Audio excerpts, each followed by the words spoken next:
Hello, everyone, and welcome to our May investment market update. Today, I'm delighted to be joined by Phoebe Stone. Hi, Phoebe, how are you? Hi, Mike. I'm great, thanks. How are you? Yeah, not too bad at all. Thank you. Not too bad at all. Thanks for joining us. We were going to meet up in April, but unfortunately, due to circumstances out of our control, we weren't able to. So, thank you for joining us this month. Really appreciate you coming on. Now, from a technical perspective, I'm going to have to bring up some slides for you to talk through. But obviously, a lot's changed since we last spoke. I think it was around this time last year, actually. So, it'd be really interesting just to get some thoughts from you as to what's been going on, how 2025 or 2024 has been playing out, and what we think might happen going into 2025. So what I'll do now is I will bring up your slides, hopefully, he says. Bear with me, and then we can move forward from there, and I'll hand over to you. So let's just do that.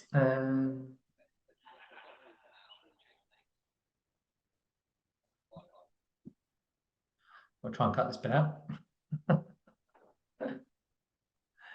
Okay. I think we're good to go. Great. Sorry, I was just trying to turn up my volume, but struggling to do that on my side. So, I thought it'd be useful just to set the scene a little bit. I'm sure many of your audience will have met me before, but if not, I'm head of sustainable investing at LGT Wealth Management. Our business is a very globally located organization across pretty much every continent. And as a bank, as a global bank, we're running in the region of 300 billion in assets. Where I come in is in the UK arm. So I work firmly in London for LGT Wealth Management. So we are a UK subsidiary running about 30 billion. And I've been in the business for 10 years as partner, and in 2018 became head of sustainable investing. Fantastic. Shall I move on to your next page? Yeah, great. Thank you.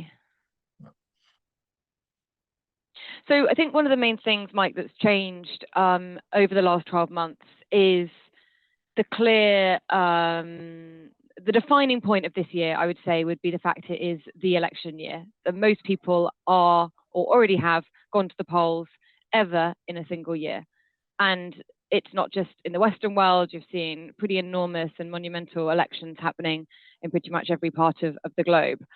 Clearly, front of our minds here in the UK is when we will have a UK general election, and also there's increasing narrative around the US election in Q4, the Trump versus Biden election. Now, what this means is two things. First of all, there is potential policy shift, and the landscape for sustainable investing, particularly green investing, social impact investing, is dependable on policy. Over the last 4 or 5 years, some of the most important and groundbreaking policies have been announced, which has created an enormous capital flow into areas like the green transition, and into areas all across that low carbon move to a low carbon model. And some of that is up for debate. It's no secret that Trump is, let's say, anti-ESG, anti-climate investing. Certainly, from the headlines, you would believe that, and that there's concern that he will reverse to some degree the policies that exist. But you're seeing a sort of reflection of that trend towards fairly right-wing radical politics also in Europe. Europe passed the Net Zero Industry Act, which again was unbelievably groundbreaking in terms of the scale and size of policy support for companies in Europe based in the green transition industries like energy efficiency, renewable energy, hydrogen, etc. So the fact that we've got this year where the most people at one time are going to vote for the future of the democracies in their countries is significant.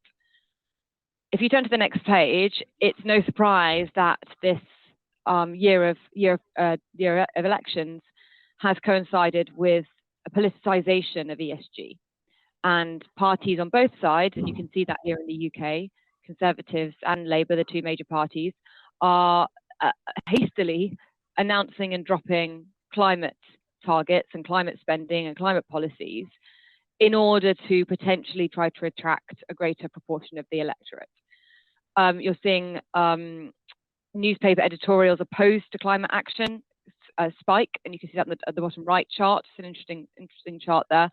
For the first time, there are entire newspaper groups, and without naming any names, that you could effectively read as the anti-ESG, and that's happening in a similar way in the US.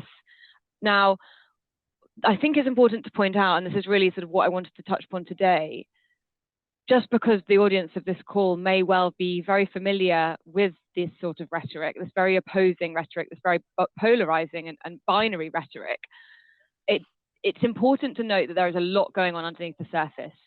The wheels are effectively in motion in a lot of the capital deployment, in the move of industries across the wider economy, whether it's automotives, whether it's industries like steel, cement, glass, some of the most polluting industries.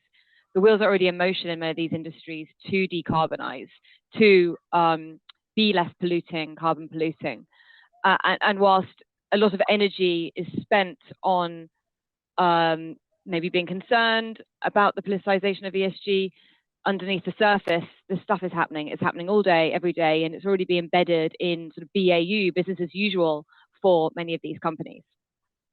And I wanted to show a bit of evidence supporting that, if I may. If we turn to the next slide.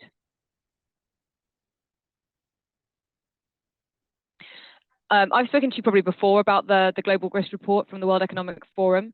This is a survey that goes out to a huge range of different people, whether it's academics, policymakers, leaders of countries, leaders of business.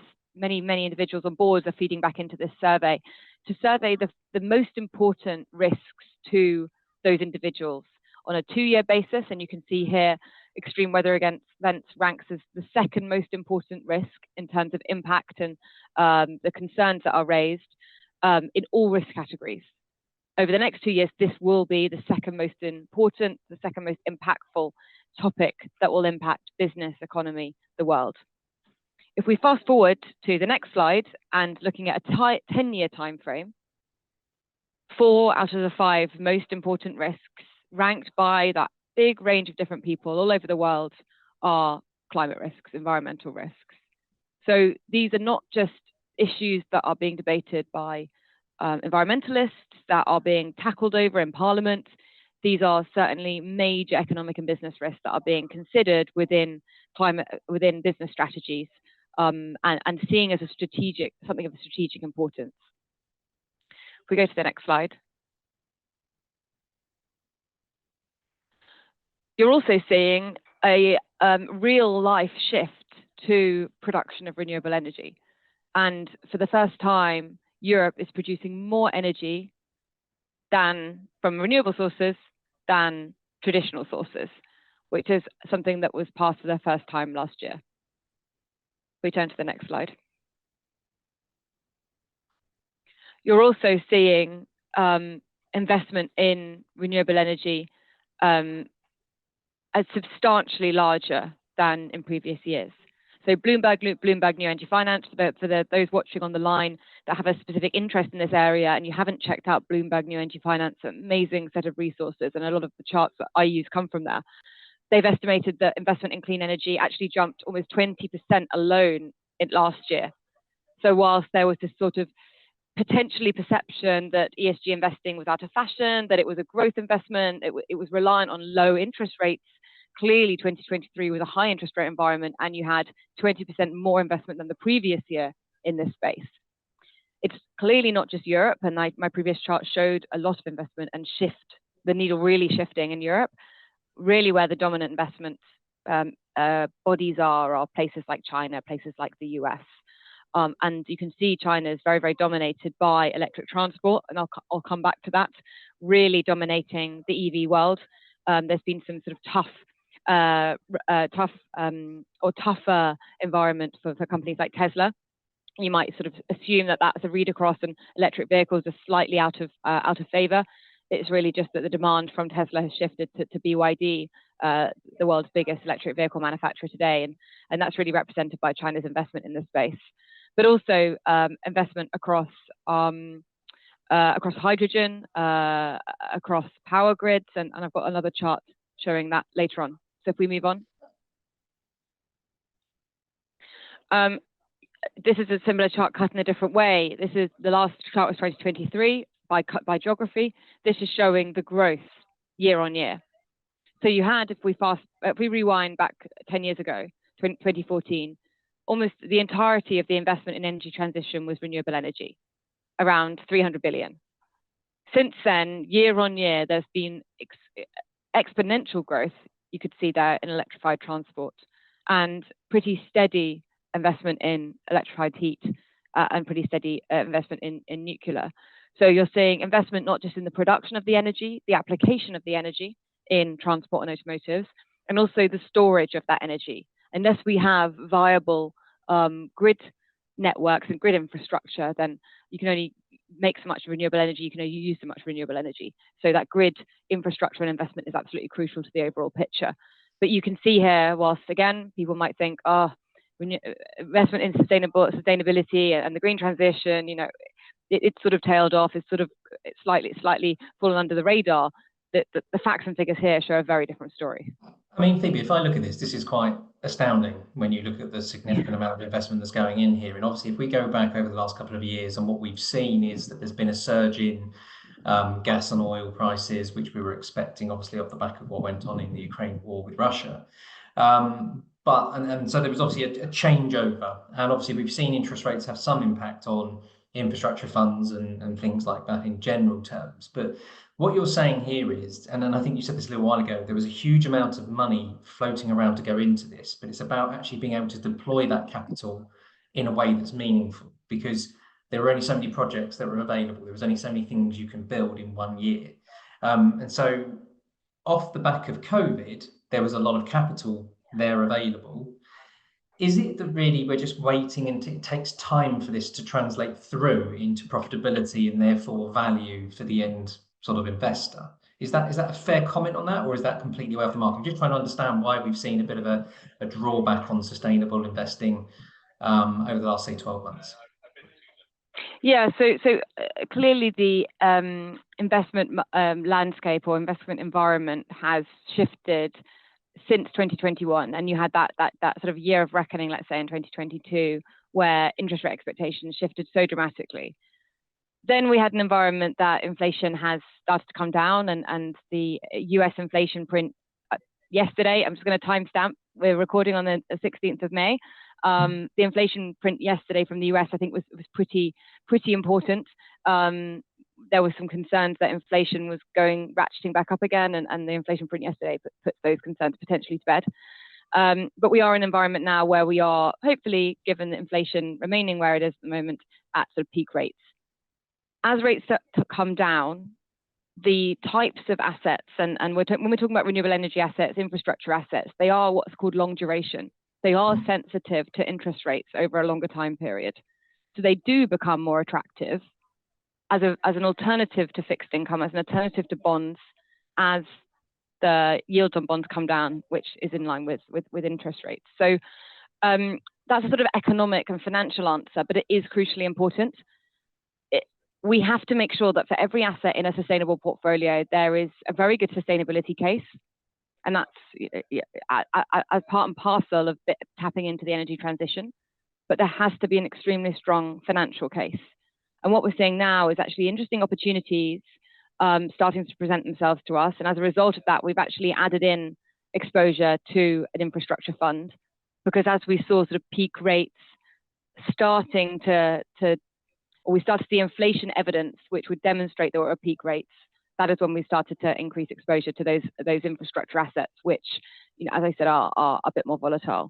And they wouldn't be where you wanted to go on. No, I was going to say, I mean, in essence, what I was talking to someone else about, they were saying that, there's only so much cash obviously available out there, and it's where that money flows, whether it flows into a certain asset or a different asset. And a lot of that has been driven by what's gone on with interest rates. So your point there, if inflation's coming down, interest rates are at peak, then the expectation is, right, interest rates will come back down, and therefore investors or larger, where the money's going to flow is where can we get our best long-term inflation-linked or inflation-proofed returns from, and that's more likely to be these larger infrastructure projects, sustainable energy, electrification things, because that's where you get probably more government spending and more power behind it. I guess wind farms and solar farms being a classic thing back in the day, where they would be locked in for 20-year contracts. So I guess you're now seeing the next wave of infrastructure projects coming through which support the sustainability. Yeah, I think so. The price of deployments come down. Yep. There's general acceptance over the last 5 years that this trend is a long-term systemic shift that's happening across the world. Some places faster than others. China's well ahead of the pack, as we all know. India is moving ahead of the pack, and then very interesting, that's such an emerging market. You then have the policy stability and policy environment.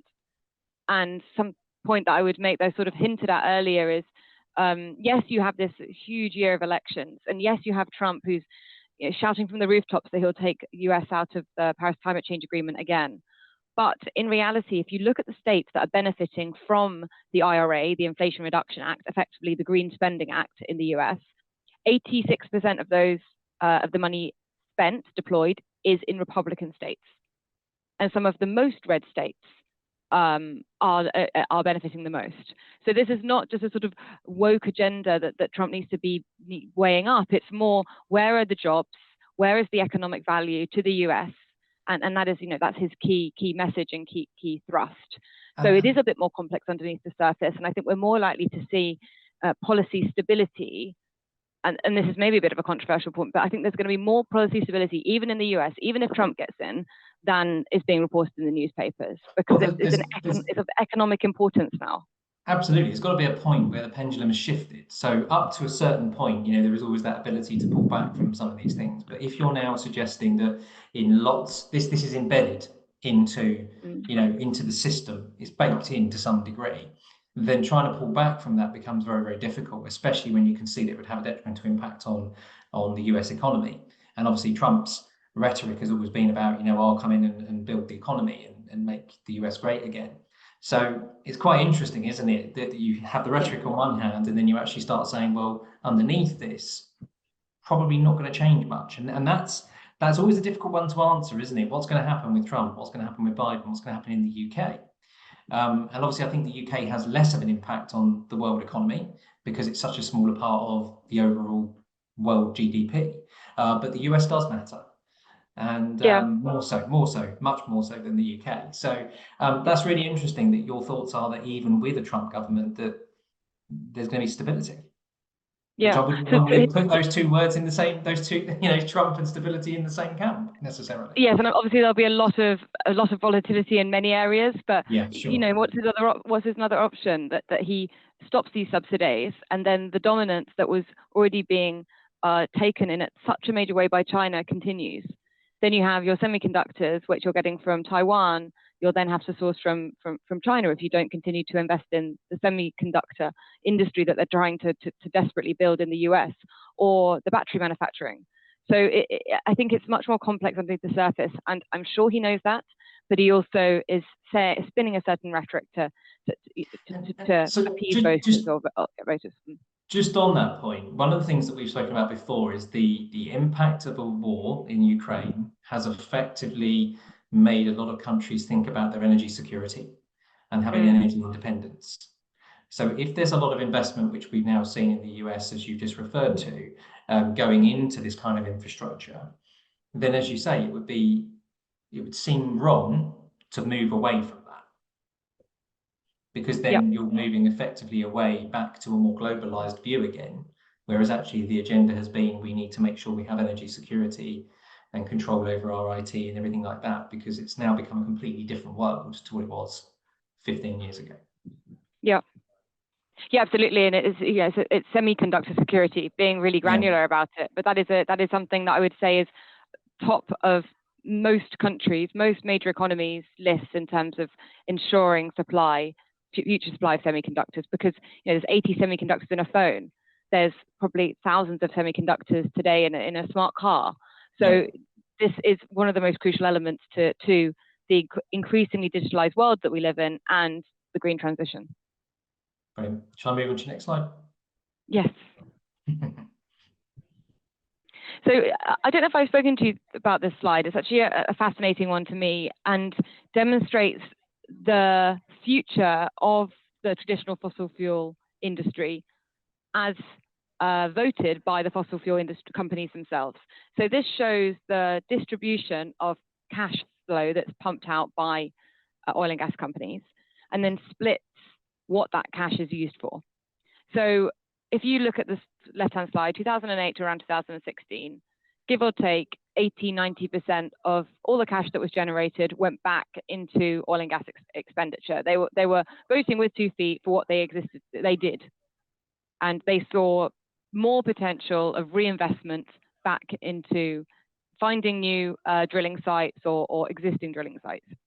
Since 2016, the reinvestment into oil and gas capex has fallen off a cliff to the stage where now you're looking at only 50% of cash that's generated by these businesses is going back into their bread and butter.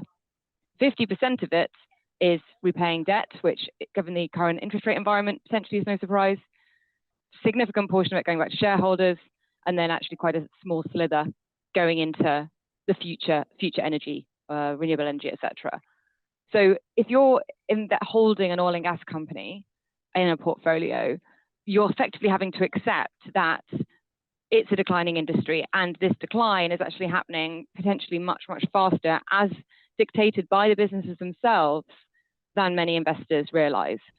Now, for a sustainable investor, it's obviously extremely difficult to make a case, whichever way you cut it, for a major oil and gas company. Yep. But if you're not a sustainable investor, if you're a traditional investor, you also need to be looking at the sort of time frame that you want to hold these companies for. Because if they're only investing half of their cash back into what they do, you're going to have to accept at some time, some moment in time, that the potential future cash flow of these businesses, of course, are going to tail off. Combined with that, you have stranded asset risk, where the assets of the oil and gas companies may struggle to get funding from banks as banks continue to tighten supply on lending, driven again by sustainability concerns and concerns that they're not going to be able to necessarily pay that debt back from the banks. So it's sort of a self-fulfilling prophecy that you're starting to see. But I think seeing it in facts and figures and seeing that drop-off in the investment by the oil and gas companies themselves of their own industry is very interesting to see. But it's also interesting, if you look at this, they've dropped by 40%, haven't they, really, over that period of time on average, of expenditure back in. And then they're actually buying back, it looks like dividends plus buybacks, so buying back some of their own stock, which is another interesting thing there, because that would suggest that they're trying to insulate themselves from market movements as well, a little bit, perhaps. But what would be interesting, I guess, and you're not going to delve into this in great detail because you're not investing in them, but they must be having some exposure to renewable energies. And I guess the comparison I would put is, smoking companies or cigarette companies, where they've now got, I'm not saying vape's any better, but they've obviously moved into a new industry. They've got to do something along those lines, because otherwise they're going to die out, aren't they? In essence, is what you're suggesting here. Yeah, but I do think these major companies have a challenge, because they're juggernauts. They're enormously large, complex businesses, and to move in a strategically completely new direction is clearly a massive undertaking. And some have said quite explicitly, we're not doing that. We're going to remain an oil and gas company until there's no more demand for oil and gas. Right. And that's how we're standing. But I think for companies like that there will, at some point in time, whether it happens overnight at some point or whether it happens slowly, there will be this realization, I think, from the investment community that the future of this industry is so severely under threat. And as an investor, yes, you can hold it 6 months, as long as you don't care about the sustainable aspects. Yes, you can hold it 6 months, maybe a year, 2 years. But I think past that, there are genuine considerations to be made. What will the impact of the share price be when investors start to really price climate risk, stranded asset risk? Absolutely. Shall I move on to your next slide? Yep. Let's keep going, because I've got a lot of slides to demonstrate my point. This is an interesting one on India. So I mentioned India earlier. A fact that I think is surprising, I don't know, really a reality check, to be honest. In 2015, less than 90% of Indians living in India had access to electricity. Yet, in 5 years, the Indian government is targeting 40% of all electricity, and the pickup of electricity has been enormous since 2015. 40% of all electricity will be generated from renewable sources.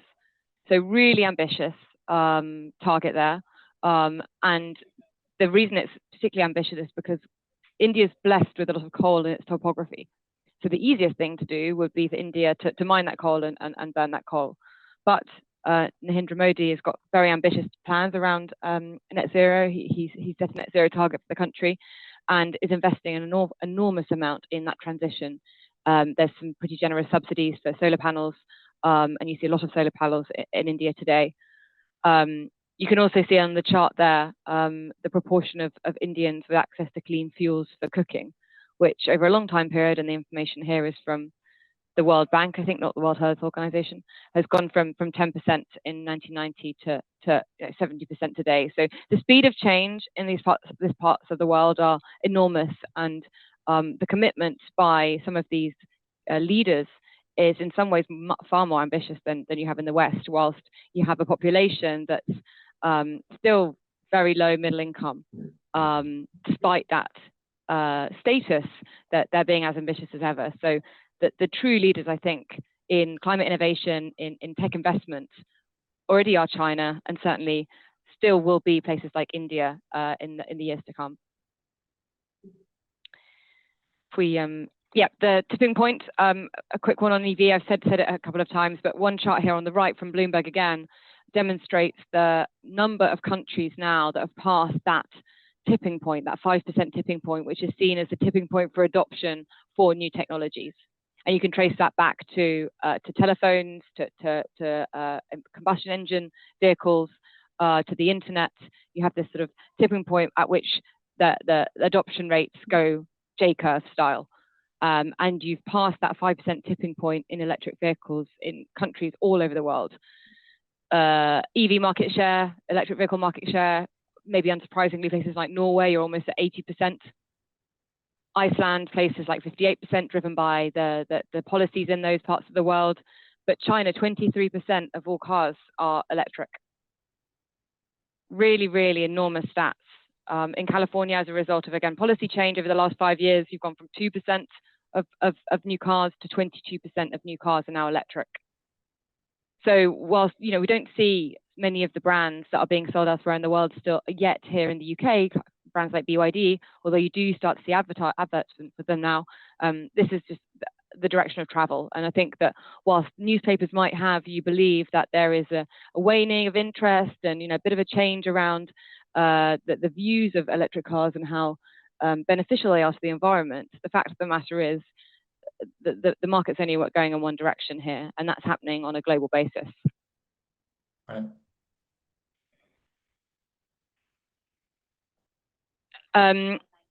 This is similar chart to my last chart, showing this sort of enormous growth and ramp up in the amount of investment in the energy transition.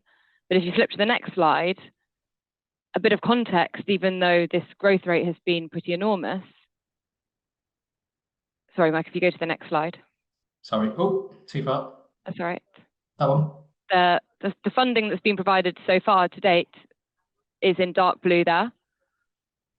And the shaded area is the funding requirements for countries to hit their net zero commitments. So this is just a very much a drop in the ocean, really, where we are now in terms of the amount of capital deployment that you know, we're probably not going to get to the dizzy heights of the 8 trillion.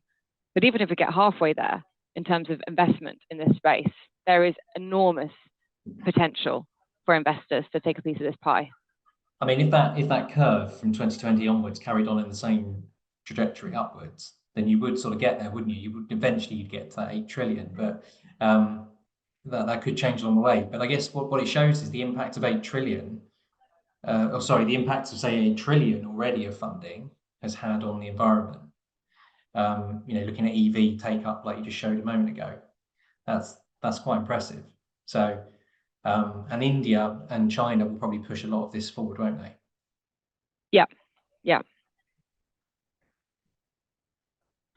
Something that I think is probably a little bit missed in terms of a part of the story is I've put here two different bits of information. The first one shows the split of global emissions. Now, this is from 2019, but actually doesn't change an awful lot year on year, and splits emissions, so greenhouse gas emissions, according to industry. And this is a dark blue line.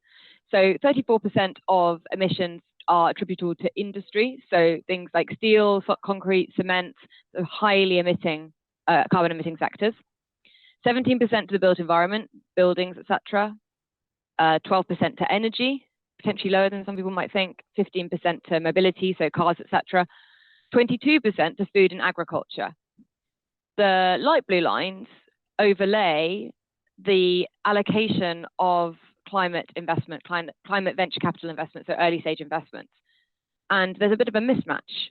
50% of climate early stage investment is going into the EV world, or hydrogen cars, or general electrification and hydrogenation of vehicles. Whereas only 12% of funding is going into agriculture. So agriculture is really quite a major source of carbon emissions, yet the funding isn't there. So if we delve into that a little bit further, to turn to the next slide, I thought I'd just highlight some of the opportunities that exist and some of the potential growth in some of these markets. So plant-based food will be something that probably the audience here will be pretty familiar with, alternative proteins. The market for alternative proteins and other plant-based food is expected to grow from 30 billion back in 2022 to 162 billion in the next 5 years.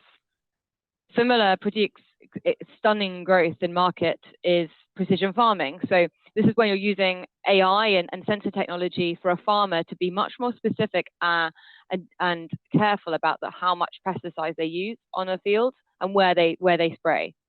So they are reducing the amount of pesticide they use, which is really important because it's an extremely expensive part of the overall production of crops. But they're also being a lot more sensitive about soil health, because if you apply less pesticides, less chemicals getting into the soil, and so the soil can provide high level of nutrients for the crops at that moment and then crops in the future. You're also limiting the amount of chemicals that go into a water supply because the pesticides are being applied and not just over applied. Organic fertilizer is another big area of growth, and vertical farming I've probably spoken to you about before, particularly important here in the UK where we're limited on space, and you can build these vertical farms inside distribution centres or next to distribution centres, and then just low carbon footprint production and supply out to the distribution centres. And you can grow a huge variety of different fruits and vegetables, often with no chemicals applied, often grown in water. 99% of that water is recycled back into the same supply for the next lettuce that's grown. And often they're powered by renewable energy via solar panels all over the roof. So you have a pretty high nutritional value, low carbon footprint lettuce grown here in the UK, coming back to that idea of security and ensuring food security. And so potentially it's unsurprising that you're expected to see a pretty fast growth in that market as well. So for us, it's about identifying these companies that are listed, that are proven business models today, that are either pivoting into one of these areas or growing in one of these areas in order to capture the potential market share.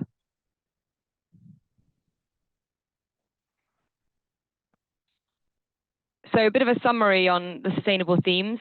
Climate from a capital deployment perspective and from a policy perspective and from an urgency perspective remains extremely important. But it's really crucial not to just see climate as a siloed issue. And clearly with a transition, there's a consideration around job losses, job growth, the human element.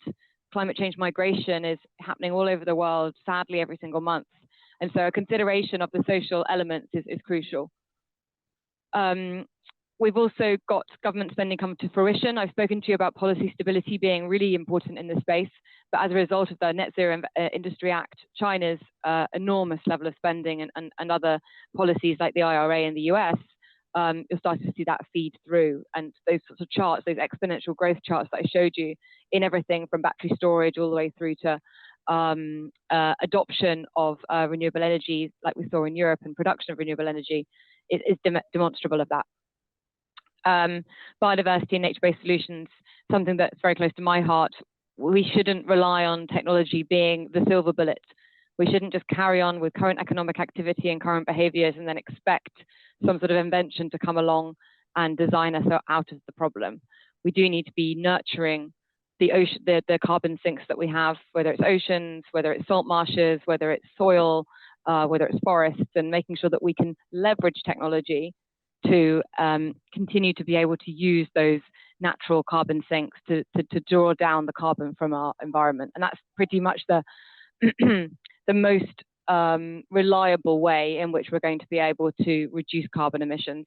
First of all, reduce unavoidable carbon emissions, and then really use leverage technology to be able to amp up the possibilities of carbon sequestration from the forests and oceans, etc. So, Mike, I could continue and talk about portfolios and performance if that's useful, or is it slightly jarring juncture. Oh no, I think it's okay. I think it's probably quite a useful point to stop. But what's been really, really good about that is that it's answered loads of questions for me around obviously what's happening politically. The fact that I think you said in the first slide either 70 or 80% of the world is going to the polls this year, which is a phenomenal number. But the running and overriding thing I'm hearing is, don't worry about it. Actually, things are relatively stable from this side of things, from an investment perspective in sustainable investing, because we are past these critical points that you see historically means that this will not be reversed. I think had we had the conversation 3 or 4 years ago, you might have said, well, we're not there yet. But it just feels that these last 4 years, and I think really COVID being the turning point, and then the Ukraine war coming along, and it's awful, isn't it, that you have sometimes out of something pretty horrific can come some really positives, which is that there's been some push forwards on these other areas. So I think it's just echoing really what I've been saying over the last couple of years, that the long game, sustainable investing is the way forward, because it does actually provide some longevity in its approach. Yeah. And it's heartening just to see some figures that there is some real capital deployment, and it looks like there's a long way to go, but there's certainly a greater appetite than I think we've ever seen. And so yeah, I think thank you very much for that. Really, really appreciate it. But just while we've got you, Phoebe, general view then, I'm going to ask the question: when are interest rates coming down in the UK? Look, I'm just going to repeat what I said earlier. I took a lot of heart from the inflation print yesterday. Mm-hmm. And I was definitely concerned that we were starting to see a tick back up in inflation. So it's really whether or not we see a continuation of that path. The US inflation trajectory usually dictates, or usually is first in terms of comparing that to the UK and Europe. So later half this year, early next year, but clearly markets move much ahead of those moves actually happening. So it's probably why we've seen quite a strong market this year, a continuation of strong equity markets last year, and you saw that sort of relief bounce in markets in response to the US inflation figures that were released yesterday. So obviously we have a lot of macroeconomic information feeding into our business, and it's an ongoing discussion at our monthly investment committee meetings. I think hanging an investment strategy on exactly when interest rates are going to come down isn't necessarily the most sensible one, because you don't have certainty over that. But investing in companies that are able to withstand debt at these levels, I think is a good investment strategy in its own right, because certainly interest rates remained higher than investors would have considered. And it does mean that business is more sustainable. It's more able to pay off debt if it's holding debt, or not having to take on debt on a comparable basis. Clearly is a very strong characteristic of a business. Yeah, I guess you're sort of thinking things can only get better from here on in some respects, because if you know, if like you said, if we're at peak interest rates and people are borrowing money at those levels and businesses are still profitable and doing well, then yep, fingers crossed it's good from here and in. So really what you're saying is we're hopeful for a positive 2024 year, you know, start to finish, assuming we have nothing out of left field. And then we just hope that actually we can march on forward with future investments from here on in. Yeah, absolutely. Fantastic. Well, look, that's superb. Thank you very much for your time today, Phoebe. Really appreciate it. And hopefully we'll see you again soon. Pleasure. Thanks, Mike. See you soon. Bye.